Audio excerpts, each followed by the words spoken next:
Hello everyone, welcome to this series on literary terms and literary theory. If you want to study the notes and MCQs related to this term, you can click the link given in the description. We are also going to start our online and offline classes for UGC NET for English literature very soon. So stay connected with us.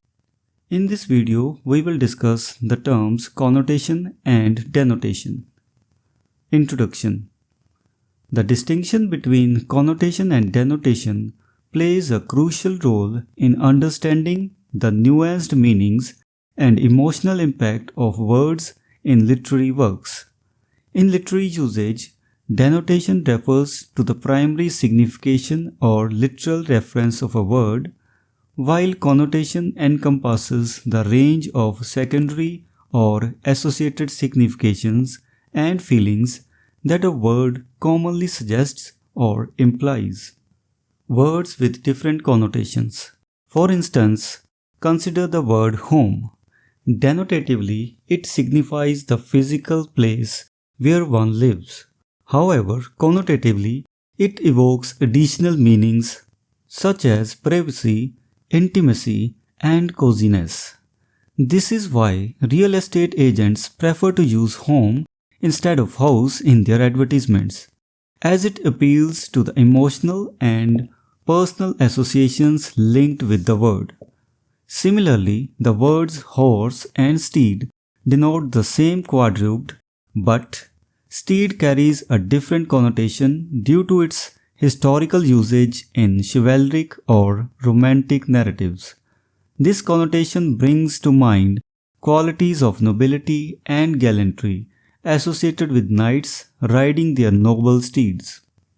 Context and connotation. The connotation of a word represents a potential range of secondary meanings, and the specific connotations evoked depend on the context in which the word is used.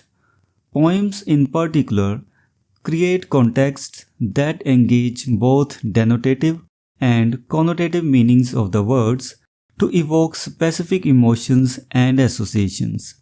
For instance, in George Herbert's poem Virtue, the word bridal is used to describe the union of earth and sky.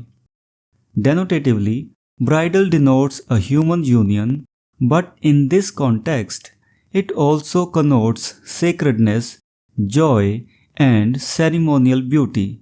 Choosing the word bridal over marriage enriches the poem with a more emotionally resonant and evocative connotation. Spelling and connotation. Even the spelling of a word can impact its connotation. John Keats altered the spelling of fairy to fairy with E instead of I in his Ode to Nightingale, to evoke the connotations of antiquity and the magical world depicted in Spenser's The Faerie Queene. Conclusion. In conclusion, the interplay between denotation and connotation adds depth and complexity to the meanings of words in literary works.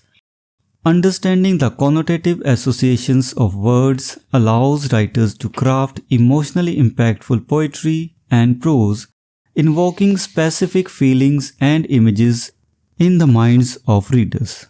So this was the discussion on the topic connotation and denotation. We will meet in the next video with some other term. If you have any questions or doubts, you can ask in the comment section. Until the next video, bye bye and thank you.